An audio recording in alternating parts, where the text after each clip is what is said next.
Assalamualaikum warahmatullahi wabarakatuh. Perkenalkan, nama saya Yola Cantika Amanda. Di sini saya akan mencoba mengerjakan soal logika matematika dalam bentuk codingan.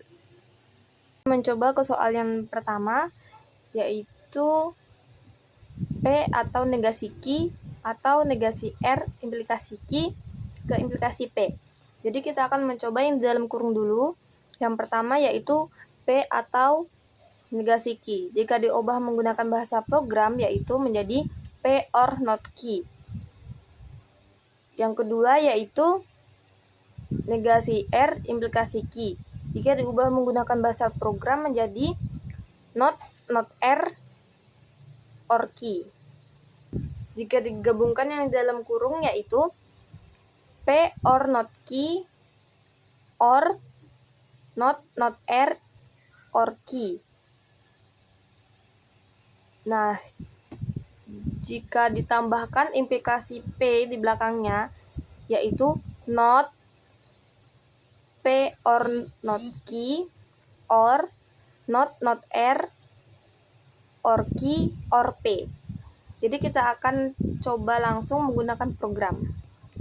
Itu ada negasi P, negasi Q, negasi R yang kita masukkan. Itu menjadi not P, not Q, not R. P atau negasi Q menjadi P or not Q. Negasi R implikasi Q menjadi not R or Q. Nah, jika P atau negasi Q atau negasi R implikasi Q menjadi P or not Q or not R or Q.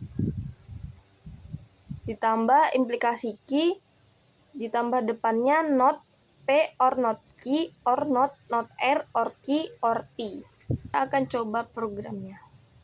Kita adalah hasil outputnya yang keluar. Oke. Nomor 1 yang B yaitu P atau Q dan R atau S dan negasi T. Kita akan mencoba mengubah dengan bahasa program yaitu P or Q and R or S and not T. Kita akan coba lihat programnya.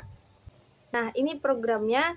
Kita tulis negasi T, not T, P atau Q, P or Q, R atau S, R or S. Jika digabungkan dengan notinya tadi, P or Q and R or S and not T. Nah, ini adalah contoh outputnya, dia akan keluar. Lanjut ke soal nomor 2. Ada sebuah pesan wasiat yang ditemukan di sebuah rumah tua. Pesan tersebut menggambarkan letak harta karun di sekitar rumah tersebut. Dalam pesannya tergandung 4 statement yang berhubungan dengan letak harta karun tersebut, yaitu sebagai berikut. Jika rumah tua itu terletak di tepi danau, maka harta karun tidak terletak di dapur. Jika pohon di halaman depan adalah pohon kelapa, maka harta karunnya disembunyikan di dapur. Rumah tua tersebut terletak di tepi danau. Pohon di depan rumah danau adalah rumah kelapa atau harta karun disembunyikan di bawah pagar.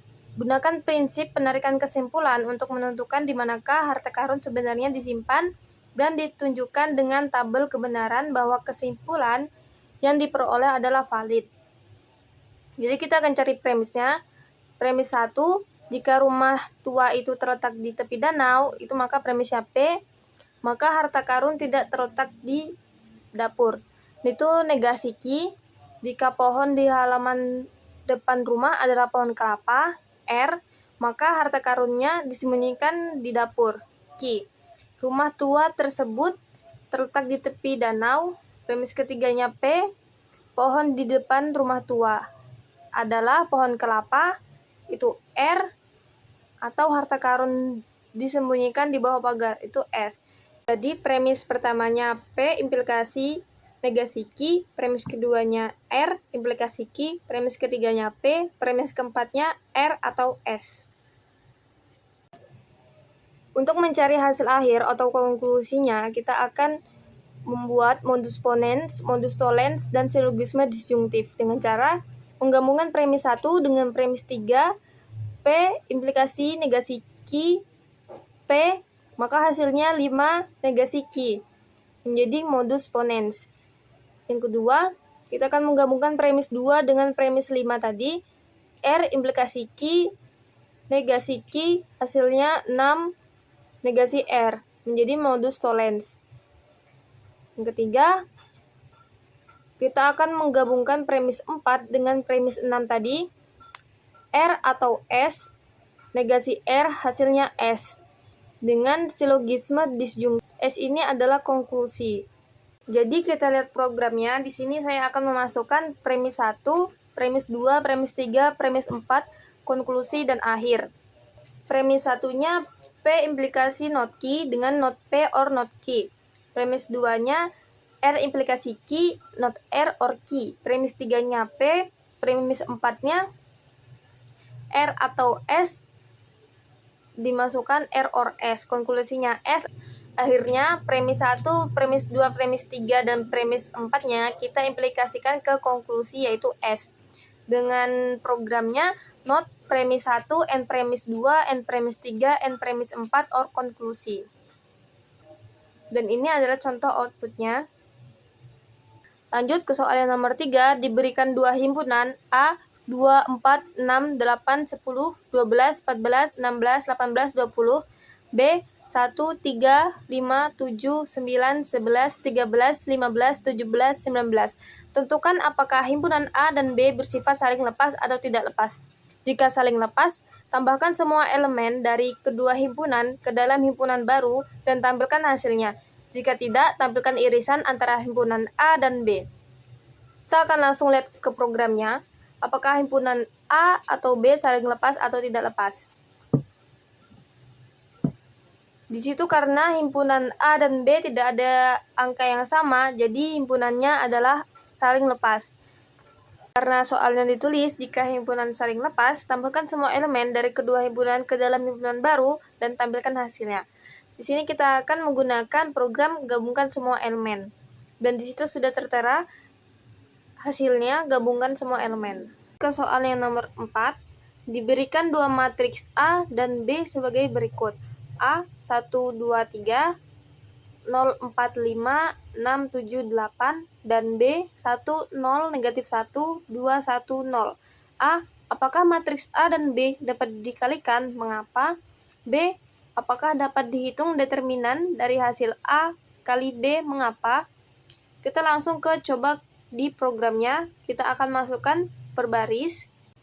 Jika sudah kita masukkan per baris, maka kita akan lihat hasil outputnya. Di sini hasil outputnya matriks tidak dapat dikalikan. Jadi yang A, apakah matriks A dan B dapat dikalikan? Jawabannya ialah tidak. Yang B, apakah dapat dihitung determinan dari hasil A kali B? Mengapa? Jawabannya tidak bisa karena A dikali B tidak ada hasilnya karena A dan B tidak bisa dikalikan. Terima kasih.